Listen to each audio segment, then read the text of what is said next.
नहीं दिख रहा अभी तक, और शायद फ्यूचर में दिखेगा भी नहीं। और बीजेपी जीत रही है सिर्फ ईवीएम मशीन की वजह से जबरदस्ती। जो उनके साथ चलेगा वे तो देशभक्त, उनका मतलब पालतू कुत्ता बन के रहेगा देशभक्त, और जो उनका विरोध करेगा गद्दार, देशद्रोही, आतंकवादी, खालिस्तानी, पाकिस्तानी। और जब तक मोदी है इंडिया में, जब तक मोदी है, देश का कभी विकास नहीं हो सकता है। पूरा देश को बेच खाया, क्या बचा, क्या नहीं बेचा? लाल किला बेचा, रेलवे स्टेशन बेचा। आ रहा है मोदी जी खाली गरीब को दिए हैं सिलेंडर किलो गैस पे पकाना, आदत लगा दिए, उसके बाद से नट्टी पर ले पहुंचा दिए। कितना 1000 रुपए दो और लो गैस। काड़ा एक आंख वाला जो लुगाइयों को कपड़े पहन के भागा था दिल्ली से, वे अब कहाँ है? कहाँ है अब? 100 रुपए, 95 रुपए पेट्रोल, साइकिल से चलो कह रहा है। ये स्टेडियम जो है जीते जी किसी प्रधानमंत्री ने अपने नाम पर रखा था। आज तक भारत के इतिहास में कोई बता दे भाई। मुसलमान बैठेगा आतंकवादी, सरदार बैठेगा खालिस्तानी, हिंदू बैठेगा देशद्रोही, नक्सलवादी। बीजेपी सरकार का एक काम है सिर्फ और सिर्फ हिंदू मुसलमानों को लड़ाना। जो अंग्रेज ने करा है डिवाइड एंड रूल पॉलिसी को फॉलो करना बीजेपी बस। और श्रीलंका इंडिया से ज्यादा सस्ता पेट्रोल बेच रहा है, इंडिया से खरीद के। क्या कर रहा है मोदी? मुखिया हो, सीएम हो, पीएम हो, सबको अपने जेब भरने से मतलब है, किसी को किसी चीज से मतलब नहीं है।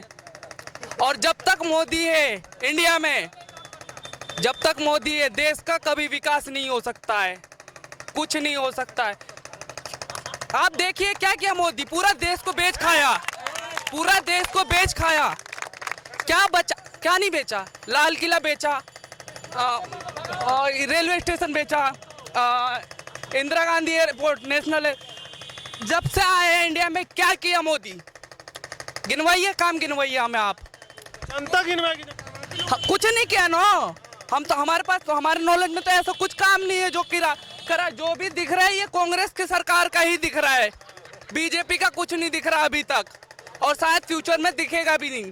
और बीजेपी जीत रही है सिर्फ ईवीएम मशीन की वजह से जबरदस्ती। बाबा रामदेव हो कि बीजेपी की सरकार बनेगा। काड़ा एक आंख वाला जो लुगाइयों को कपड़े पहन के भागा था दिल्ली से, वे अब कहाँ है? कहाँ है अब? 100 रुपए, 95 रुपए पेट्रोल, साइकिल से चलो कह रहा है। वे चले साइकिल से, चलिएगा तो स्वस्थ रहिएगा। अच्छा तो उसको नहीं रहना चाहिए स्वस्थ? उसको नहीं रहना चाहिए, उसको नहीं रहना चाहिए, हैं? उसको भी रहना। किसानों के अकाउंट में पैसा भेजता है मोदी। यहाँ जितने भी किसान हैं हाथ उठाए और बोले किस किस के अकाउंट में पैसा आया। उसका आता है, ऐसी बात नहीं है, लेकिन किसान नहीं है, मुसलमान बैठेगा आतंकवादी, सरदार बैठेगा खालिस्तानी, हिंदू बैठेगा देशद्रोही, नक्सलवादी। बीजेपी सरकार का एक काम है सिर्फ और सिर्फ हिंदू मुसलमानों को लड़ाना। जो अंग्रेज ने करा है डिवाइड एंड रूल पॉलिसी को फॉलो करना बीजेपी बस, और कुछ नहीं कर सकता बीजेपी बस। देखिए पेट्रोल का कीमत तो ये तो जब भारत में सब आज से 10 साल पहले, 7-8 साल पहले जब कांग्रेस का शासन था, उस वक्त तो बहुत सारे लोग सड़कों पर उतर रहे थे गैस सिलेंडर लेके कि गैस सिलेंडर महंगा हो गया है, चूड़ियाँ भिजवा रहे थे और ये हो हल्ला मचा रहे थे। लग रहा था कि बहुत महंगाई डाउन हो गई है, लेकिन अब महंगाई सुहागन हो गई है। देखिए सब्सिडी जो है ना, सब्सिडी कितनी पहुंचती है खातों में? 45 रुपए सब्सिडी पहुंच रही है, ऐसा सुनने में आ रहा है। नहीं आ रहा है मोदी जी खाली गरीब को दिए हैं सिलेंडर किलो गैस पे पकाना, आदत लगा दिए, उसके बाद से नट्टी पर ले पहुंचा दिए। कितना 1000 रुपए दो और लो गैस। कहाँ से लोग लेगा? दिमाग ये था सर, पहले 400 कुछ रुपए सिलेंडर था, मोदी आए 800 रुपए किए, 500 रुपए किए, 700। आपका अकाउंट में पैसा चला जा रहा है वापिस, हम पैसा रख तो रहे नहीं है। लोगों को 700-800 रुपए आदत लगा दिया देने का, अब वो पूरा का पूरा पैसा खुद के पास रख रहा, 1 रुपए किसी को नहीं दे रहा। एक अंधभक्त कह रहे हैं, कोई नहीं कह रहा सिवाय अंधभक्त के। आप मीडिया वाले हैं, आपको ज्यादा अच्छा पता होगा मुझसे। सारे क्या जो दिल्ली बॉर्डर पे बैठे हुए सब आतंकवादी हैं इनके हिसाब से। जो उनके साथ चलेगा वे तो देशभक्त, उनका मतलब पालतू कुत्ता बन के रहेगा देशभक्त, और जो उनका विरोध करेगा गद्दार, देशद्रोही, आतंकवादी, खालिस्तानी, पाकिस्तानी। देश हित में आप क्या कर रहे हैं? देश हित में कितने नेता मरे हैं आज तक? देश हित में अपने जेब से क्या लगाया है? क्या लगाया आप बताइए? हमेशा हर चीज की महंगाई, पेट्रोल का रेट बढ़ा तो हर चीज का, पेट्रोल से आपको पता होगा, पेट्रोल के रेट से हर चीज का रेट बढ़ता है और घटता है। नेपाल, पाकिस्तान क्या इंडिया से अपग्रेडेड देश है? नहीं है बिल्कुल। क्या भारत से लेके नेपाल, ये सब सॉरी श्रीलंका इंडिया से ज्यादा सस्ता पेट्रोल बेच रहा है इंडिया से खरीद के। क्या कर रहा है मोदी? चोर है मोदी, अपना जेब भर रहा है और कुछ नहीं, इसलिए बस अपना जेब भर रहा, पब्लिक को लूट रहा है। और क्यों? और क्या जवाब होगा इसका? इसके बारे में नॉलेज नहीं है हमें। भाई लौह पुरुष हैं, आज़ादी की लड़ाई से लेकर जो 536 रियासतें थी उनको एक करने में उनकी भूमिका थी। उनकी बहुत बड़ी स्टैचू बनाई गई जिसको हम प्राइड के तौर पे देखते थे गुजरात में। उनके नाम से जब इलेक्शन आता है तो सरदार वल्लभ भाई पटेल ऊंचा हो जाते हैं, उनका कद बहुत ऊंचा होता है।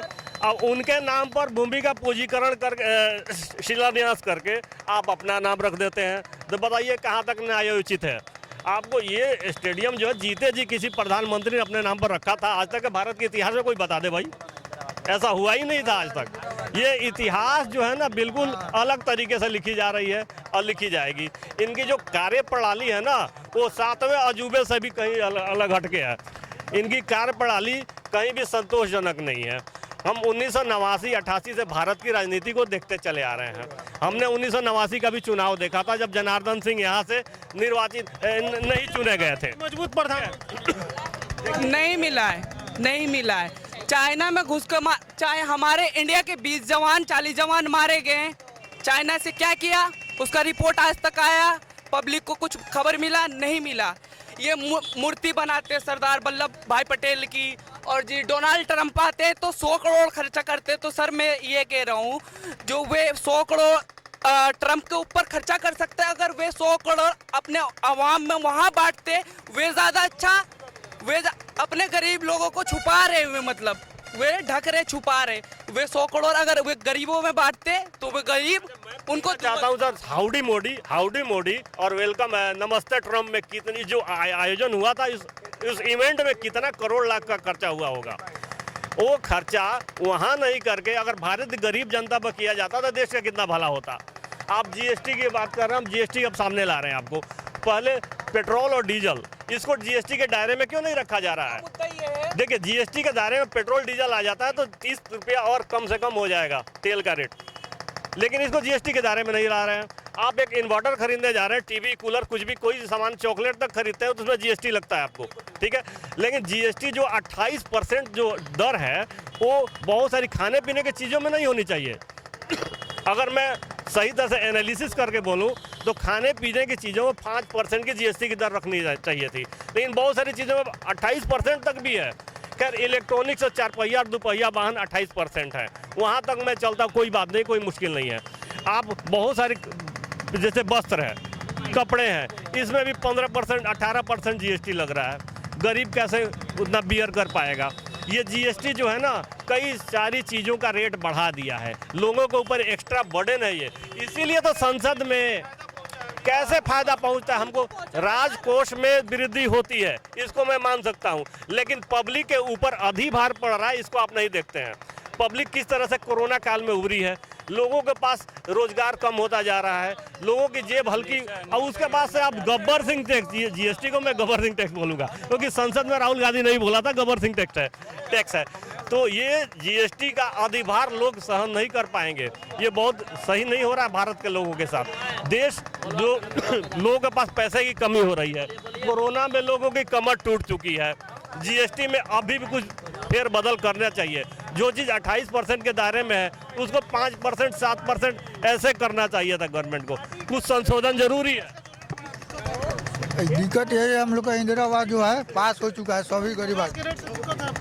हाँ जी, इंदिरा आवास। जी सर, सवाल क्या आपका? नहीं सर, मोदी के लिए ठीक है और सारे आवाम के लिए दिक्कत है, नहीं मिल रहा सर, किसी को नहीं। पैसा ही नहीं रहेगा तो कौन गैस खरीदेगा? कौन रेट कम से कम कौन 500 बाइक रुपया चाहिए, कम से कम माने दरअसल पर देखा जाए तो 500 रुपया चाहिए ना अभी के रेट है 900 रुपया, 950 रुपया का रेट है अभी के। 40 हाँ, रुपए। देखिए सर, बता रहा हूँ मैं 2013 में जब मनमोहन सिंह की सरकार थी तो 13 मार्च को हमने गैस लिया था। खुद बिके हुए हैं, आप लोग खुद बिके हुए हैं। मैं बात कर रहा हूँ, उनकी गलतफहमी है, सारी मीडिया वैसी नहीं है, सारी मीडिया वैसी नहीं है। मैं आपका न्यूज़ देखता हूँ, आपका न्यूज़ निष्पक्ष चैनल है, ठीक है। मैं बात कर रहा था गैस सिलेंडर के दाम की, तो मैं 13 मार्च 2013 को हमने गैस लिया था 335 रुपए में। सुनिए सर, एक मिनट भाई साहब, एक मिनट। 315 रुपया में हमने गैस सिलेंडर लिया था 13 मार्च 2013 को, ठीक है। और उस अनुपात में आप देखें कितना बढ़ोतरी हुई, जो कि क्रूड ऑयल का रेट उस वक्त बहुत कम था और पेट्रोल डीजल के बीच जो अंतर फासला होता है वो बहुत ज़्यादा हुआ करता था, क्योंकि इससे किसानों के बहुत मदद मिलती है। जो ट्रांसपोर्टेशन होता है वो सस्ता होता है, जैसे ट्रेन चलती है उसमें भी ट्रांसपोर्टेशन में कमी आएगी, जो पब्लिक ट्रांसपोर्ट चलती है उसमें भी कमी आएगी। लेकिन जो पेट्रोल और डीजल के बीच का मूल्य का फासला है ये बहुत कम कर दिया गया है और ज़्यादा होना चाहिए। पेट्रोल कम होना चाहिए, सॉरी डीजल कम होना चाहिए, डीजल अभी 60 के आसपास में होना चाहिए।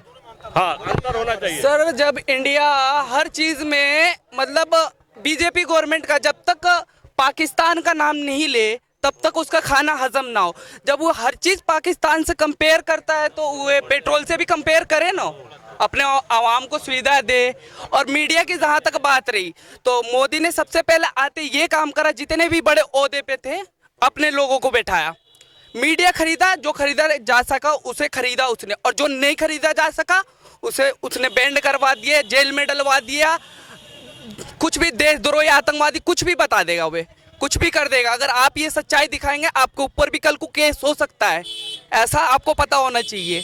तो सारे मीडिया बिके हुए हैं सिवाय एक एनडीटीवी इंडिया और सोशल मीडिया को छोड़ के, बस। आप मीडिया सोशल मीडिया के अभी तो सोशल मीडिया का अंग है, ठीक है। सोशल मीडिया के ऊपर काफी कुछ संविधान का जो 4th पिलर होता है ना, सारा कुछ कितना केस हुआ दिल्ली में, कितने मीडिया वाले